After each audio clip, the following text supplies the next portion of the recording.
Bueno, vamos a presentar la última mesa, que es el doctor Antonio Robles. Es un muy buen amigo de este hospital y de muchos de los organizadores. Es probablemente la referencia en diabetes y en riesgo cardiovascular en Requena, donde ha desarrollado de una manera muy brillante su actividad profesional.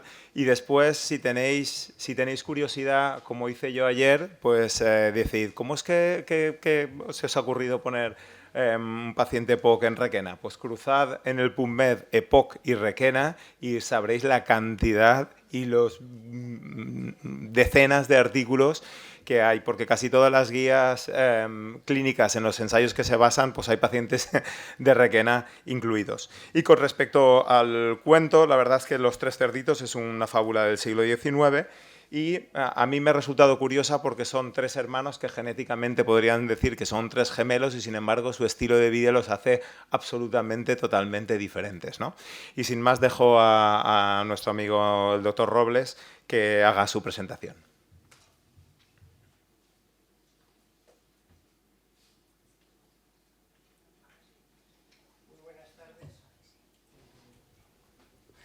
Buenas tardes.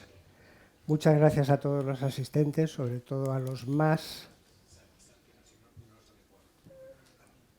No puedo salir guapo. Sobre todo a los más fieles, tantos años a este curso. Muchas gracias al doctor Puchades por su presentación. Por cierto, a mí ponme el cronómetro despacito, que soy el más mayor, ¿eh? Exacto. Gracias, como no, a la doctora Roche y al doctor Tamari por contar un año más conmigo y a la industria farmacéutica por su apoyo.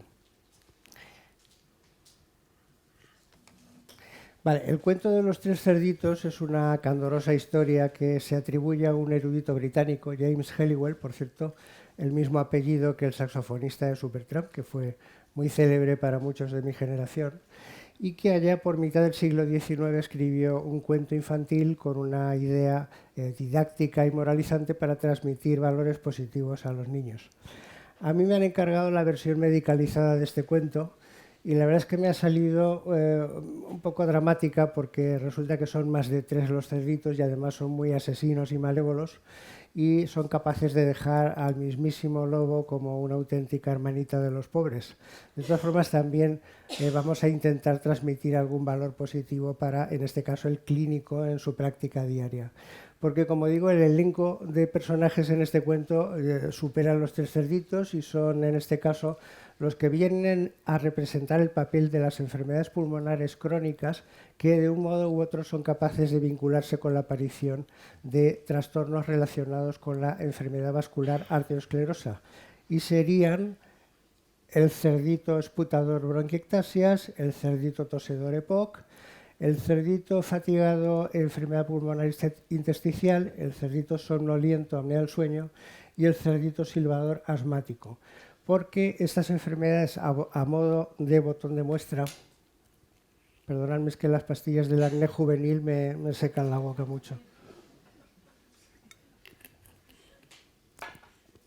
A modo de botón de muestra, estas enfermedades, como es el caso de la EPOC, se relacionan de una manera por encima de lo esperable en pacientes que no tienen EPOC con una serie de trastornos cardiovasculares como son la insuficiencia cardíaca, la cardiopatía isquémica o las arritmias en proporciones que van de 4 incluso hasta 8 veces por encima de los pacientes sin esta patología. Y además se asocian también a un aumento del riesgo de hospitalización en estos casos. En el caso de la EPOC, del ictus, esta asociación también existe, lo que pasa es que es bastante menos potente, probablemente porque anatomofuncionalmente los sistemas cardiovascular y cerebrovascular son anatomofuncionalmente muy diferentes y eso determina un diferente comportamiento ante estas situaciones. Pero las propias enfermedades pulmonares crónicas también tienen afinidades diferentes para todo el espectro de la arteriosclerosis y así, por ejemplo, la EPOC se puede asociar o puede aumentar la posibilidad de cualquiera de ellas, cardiopatía isquémica, insuficiencia cardíaca, arritmias o enfermedad vascular periférica, pero las neumopatías intersticiales lo hacen más intensamente con la cardiopatía isquémica o la insuficiencia cardíaca, y el asma muy llamativa y mucho más intensamente con la cardiopatía isquémica. Y se asocian no solo a esto, sino a otros problemas, por ejemplo, de carácter metabólico como la dislipemia, la diabetes tipo 1 y tipo 2, la enfermedad renal crónica, los trastornos del área cognitiva, manifestaciones subclínicas de enfermedad arteriosclerosa silente y, como es natural en esta combinación, una mayor posibilidad de requerir ingreso hospitalario, que va a ser además más largo, más complicado y con mayor mortalidad. Nos podemos preguntar qué vincula la enfermedad pulmonar crónica con la aparición de enfermedades arteriosclerosas. Los mecanismos de vinculación son muy complejos, muy numerosos, muy entrelazados entre sí y parcialmente conocidos. Por ejemplo, uno obvio es que compartan factores de riesgo similares, ya sean genéticos o ambientales, como sobre todo el tabaco, o bien vías fisiopatológicas comunes, o, que es lo que más nos interesaría, vías fisiopatológicas propias de la patología pulmonar capaces de inducir daño vascular. Y en este sentido, estas enfermedades habría que contemplarlas como auténticos factores de riesgo vascular. Dentro de estas se incluyen mecanismos complejos como inflamación, estrés oxidativo, disfunción endotelial o del tono vascular, o incluso alteraciones físicas por presión intratorácica alterada o por cambios en la presión del circuito pulmonar. Todo esto determina un estado de inflamación crónica persistente, mediando infinidad de vías metabólicas y sustancias químicas, algunas con capacidad o con utilidad como marcadores, y en cuya base existen factores como la contaminación o el tabaco, pero también la obesidad o incluso agentes infecciosos. Todo esto determina un síndrome en el que se asocia, como digo, el estrés oxidativo, que ha dado lugar a que Rogers, por ejemplo, hable de la paradoja del oxígeno, que siendo esencial para la vida, a determinados niveles puede resultar letal, pero además con la circunstancia añadida de que un cierto nivel de estrés oxidativo es esencial para el mantenimiento de algunas funciones celulares y bioquímicas. Se han realizado infinidad de ensayos clínicos intentando encontrar sustancias, fármacos, alimentos incluso con capacidad para revertir esta situación, los clásicos conocidos de las nueces, del chocolate negro, de los flavonoides. Alcanzaron popularidad a nivel general los que se hicieron con vitaminas, que se consideran innecesarias por que la población occidental está en situación de sobrealimentación y su utilización indiscriminada puede provocar incluso efectos adversos por toxicidad. De manera que hoy en día, con resultados poco concluyentes de todos estos ensayos, se considera que lo más antioxidante que podemos ofrecer a nuestros pacientes es que dejen de fumar, que hagan ejercicio físico y que sigan las recomendaciones de la dieta mediterránea. A este respecto, añadir también que algunos datos recientes indican que el ayuno intermitente también puede tener capacidad para modular la inflamación y el estrés oxidativo. Otro posible vínculo es la simple asociación por tratarse de dos grupos de enfermedades muy prevalentes, todas las que hemos mencionado antes, aunque ya hemos visto que su aparición supera a lo esperado en pacientes que no padecen patología pulmonar, pero también muchas otras como osteoporosis, miopatía, trastornos del área afectiva, obesidad, desnutrición, anemia o cáncer de pulmón. Los efectos cardiovasculares deletéreos de los medicamentos utilizados para tratar la patología pulmonar también han sido implicados. El más típico, el más conocido, es el papel de los betamiméticos de acción corta como generadores de arritmias, pero se han implicado fármacos del sistema renina-angiotensina e incluso antiagregantes como la santa aspirina del profesor Carmena. Al contrario también, los fármacos, sobre todo del grupo de los betabloqueantes empleados en patología cardiovascular, se pueden relacionar con efectos adversos pulmonares. Y de los más recientemente utilizados, los betamiméticos de acción larga o los anticolinérgicos, pues ensayos suficientemente rigurosos han demostrado que todos estos efectos adversos son poco relevantes en la práctica clínica. De manera que, en general, se debe recomendar que se sigan las guías de práctica clínica habituales, tanto para la patología pulmonar como para la cardiovascular en los pacientes que tengan los dos tipos de enfermedades asociados. Solo añadir que las estatinas, por su capacidad antiinflamatoria, se han propuesto, se han considerado como útiles para reducir el proceso de inflamación en la patología pulmonar crónica.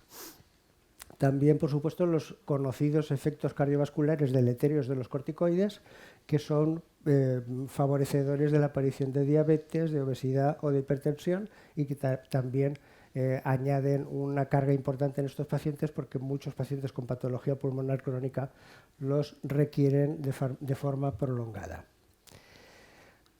Otro posible mecanismo implicado es la participación de eosinófilos, mastocitos, histamina coronaria e inmunoglobulina E, y eso explicaría que pacientes con asma tienen mayor riesgo de sufrir síndromes coronarios, síndrome coronario agudo, sin obstrucción coronaria, y en algunos de estos pacientes se han encontrado cambios histológicos etiquetados como de arteritis eosinofílica coronaria.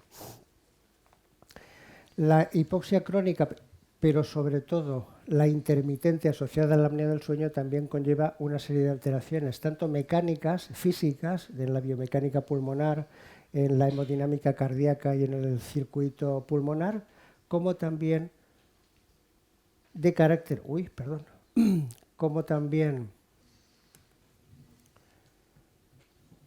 de carácter metabólico, porque se asocian a elevación de triglicéridos, que se observan en pacientes con apnea del sueño, incluso no diabéticos, en aumento de la resistencia periférica a la insulina vinculada con la diabetes y el síndrome metabólico, en activación del centro hipotalámico del apetito, que hace que estos pacientes tengan facilidad para ganar peso o dificultad para perderlo, e incluso en algunas serias situaciones de hiperaldosteronismo.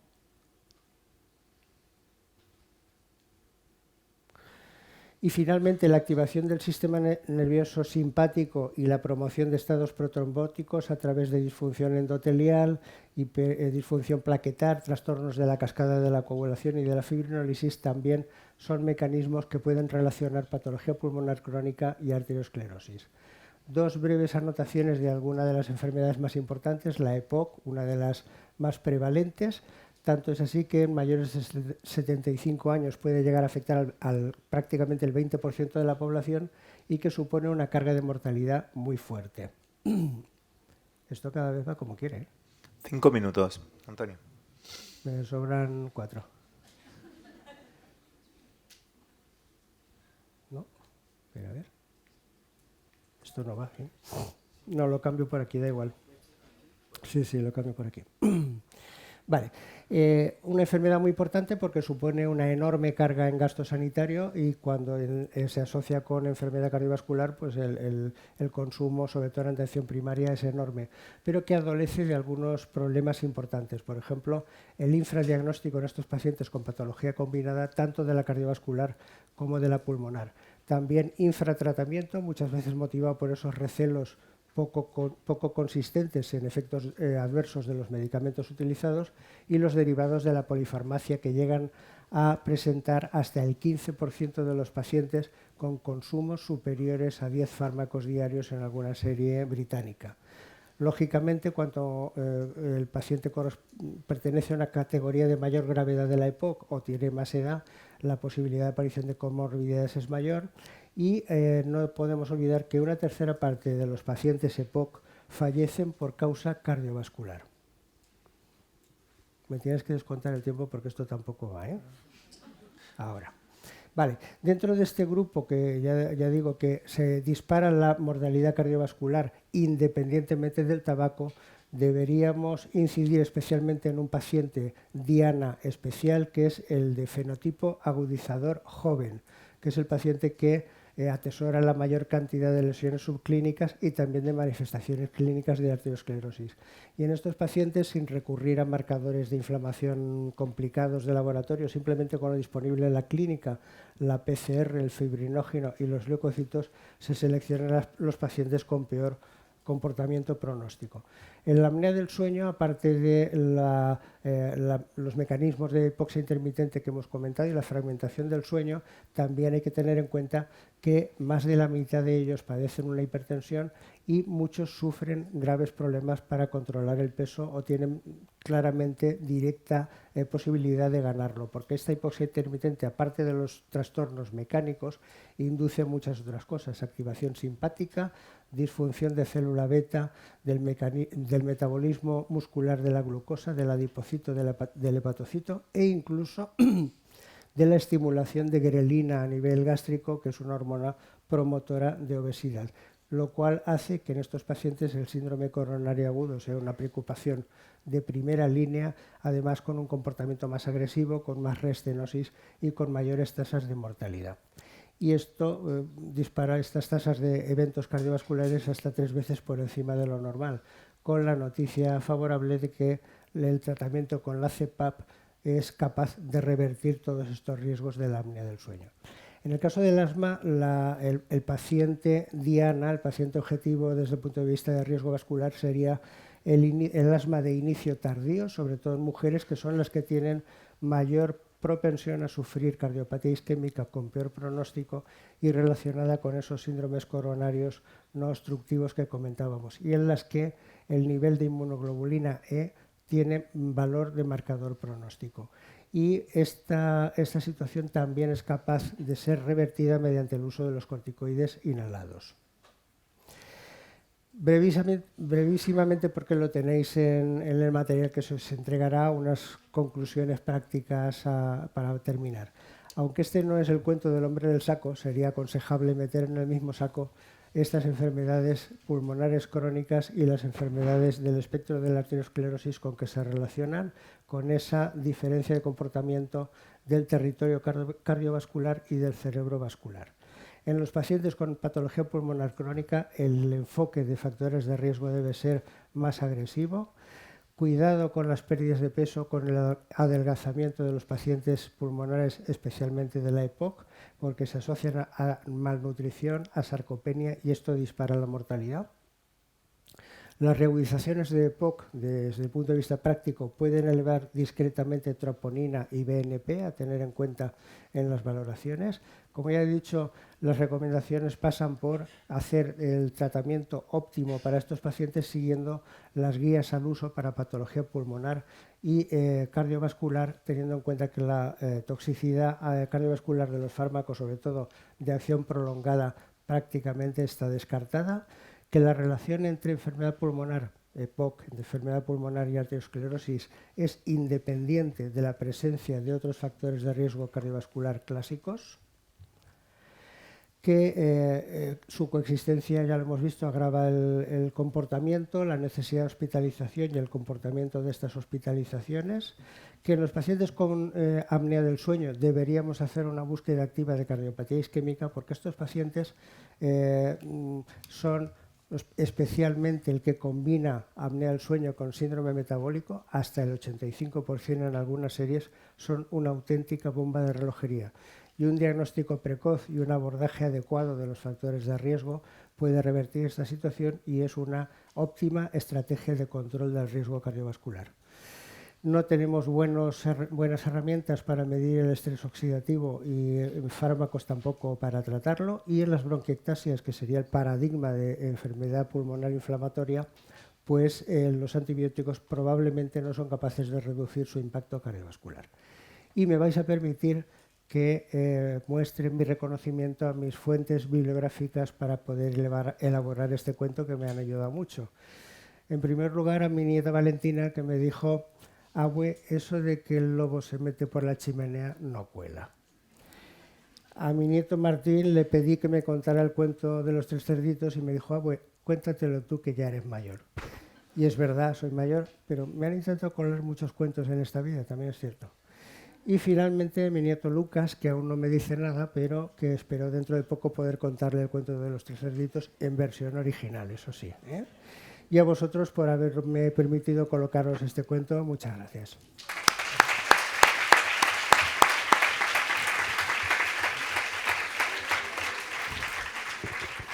Muchas gracias, Antonio. Te invito a subir a la mesa. Tenemos hasta ahí 7 minutos de... A ver si no la doctora Roche nos dirá algo. Tenemos preguntas y mientras os vais animando vosotros, yo sí que tengo algunas preguntas para cada uno. Bueno, lo primero que sí que hay de la audiencia no hay una pregunta, pero sí que la doctora Escudero, que es la nefrólogo que el año pasado estuvo en nuestro curso, que es nefrólogo del doctor Peset, del hospital, nos dice que hay una serie en Netflix que se llama La caída de la casa Usher, que está relacionado con el cuento que nos ha contado la doctora Tamarit. Y a ella va mi primera pregunta.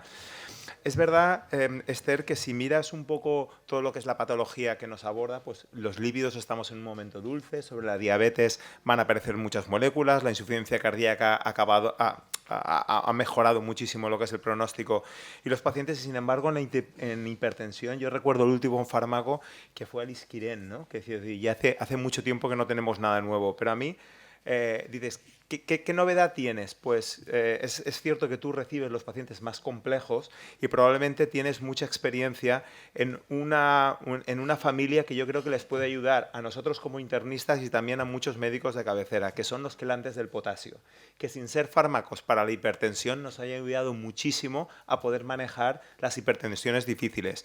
Es cierto que, bueno, hemos hecho un protocolo en el hospital en el que sé que tú y nuestro servicio de cardiología habéis colaborado y me gustaría un poco que nos explicaras cómo introduces tú esta familia en hipertensiones difíciles de manejar.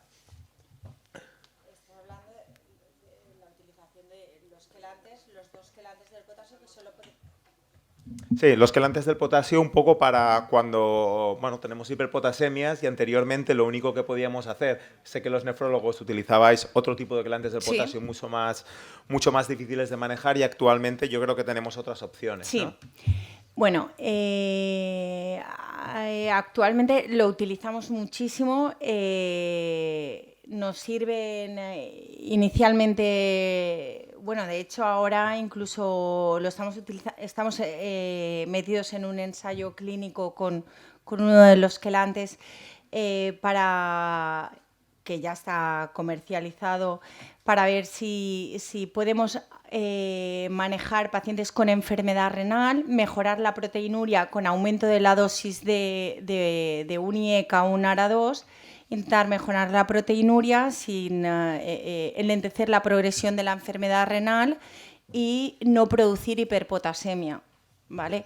Estos quelantes nos ayudan a no solo controlar la tensión con los fármacos que ya tenemos, sino evitar la hiperpotasemia en los pacientes con enfermedad renal y mejorar la proteinuria. Es verdad que lo que dices tú en cuanto a medicación y luego, bueno, están por llegar algunos fármacos que también pueden producir, aunque no tanto, hiperpotasemia y que también parece que van a mejorar la tensión.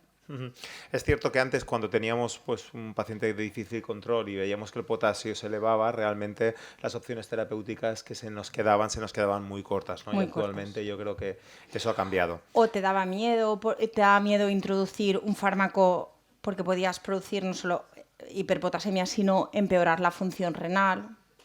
Igual al nefrólogo no le daba tanto miedo, pero al que no era nefrólogo...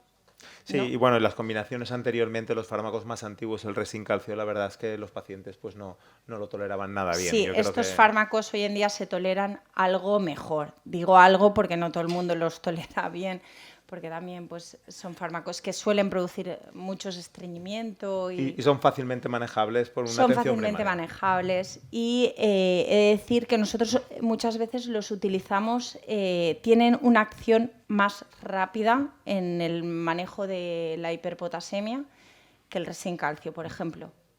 Más rápida. Muy bien. A la doctora Voltas sí que me gustaría preguntarle, una vez que un médico generalista o un médico internista decide abordar porque no ve criterios para enviarlo al endocrino, un paciente con desnutrición, ¿cuándo sería el momento de revisarlo el paciente? ¿Un mes es suficiente para encontrar cambios con respecto a varias medidas? ¿Tendríamos que revisarlo los 3 meses exclusivamente por la parte de desnutrición? Esto depende mucho, Fran, del paciente que tengamos delante. O sea, yo, por ejemplo, en la consulta hay pacientes que me los tengo que citar todos los meses, sin exagerar, sobre todo pacientes oncológicos en tratamiento activo, que piensa que al final la radioterapia, la quimio puede dar una mucositis y empeorar rápidamente el estado nutricional y además siempre les digo, si pierdes peso, pésate semanalmente, que yo creo que eso es un punto principal en el seguimiento. O sea, tú puedes hacer, por ejemplo, un abordaje y dices, bueno, estoy dando consejos, estoy dando suplementación, me lo voy a citar en 3 meses, dándole la indicación de que cada semana o cada 10 días se pese en su casa, y que si pierde pues 3 kilos, 4, lo que consideres importante, pues un 5% o incluso menos del peso, que adelante la cita. ¿Vale? Yo creo que aquí hay que ser prudente y hay que saber si estás en un tratamiento activo o simplemente pues es, por ejemplo, una paciente con disfagia, que ya sabes la textura de espesantes que va a llevar, pues vas a llevar textura néctar, has ajustado, le has puesto los consejos, suplementación, pues igual lo puedes visitar perfectamente en 3-4 meses, incluso luego espaciar las visitas si estabilizas al paciente. Pero, por ejemplo, si es un oncológico en tratamiento activo que no has mandado a endocrino por alguna razón, por supuesto, si estás en tratamiento activo y estás cambiando tratamiento, radio, quimo y demás, tendrás que verlo, ya te digo, prácticamente ahí todos los meses si cambia la situación del paciente. Y siempre empoderar al paciente un poco en eso, ¿no? Igual que hacemos con las glucemias en los pacientes con diabetes y autoajuste de insulina, el paciente con riesgo de desnutrición, ojo, vigila el peso, vigila la ingesta, vigila los síntomas de disfagia. Eso yo sí que se lo explico al paciente en consulta para que no se nos vaya. Porque lo que no podemos permitir es que me lo cite en 3 meses y ya ha perdido 15 kilos. No, yo creo que, bueno, de tu charla hay muchas cosas que me voy a quedar, pero 3 o 4 cosas son las medidas básicas que hay que hacer en todo paciente, venga por lo que venga. Después me ha gustado mucho, porque yo la utilizo, que es la gráfica de los platos que el paciente come, para que te dé una idea un poquito de en qué situación estamos. Y después también la aplicación de la fórmula GLIM, ¿no? Que parece muy complejo, pero después cuando entras en él, pues no, es relativamente sencillo llegar a un diagnóstico de desnutrición. Y yo creo que incluso si ese paciente va a ser derivado endocrino, lo puedes mandar con un poquito más de criterio, ¿no? Mucho más enfocado.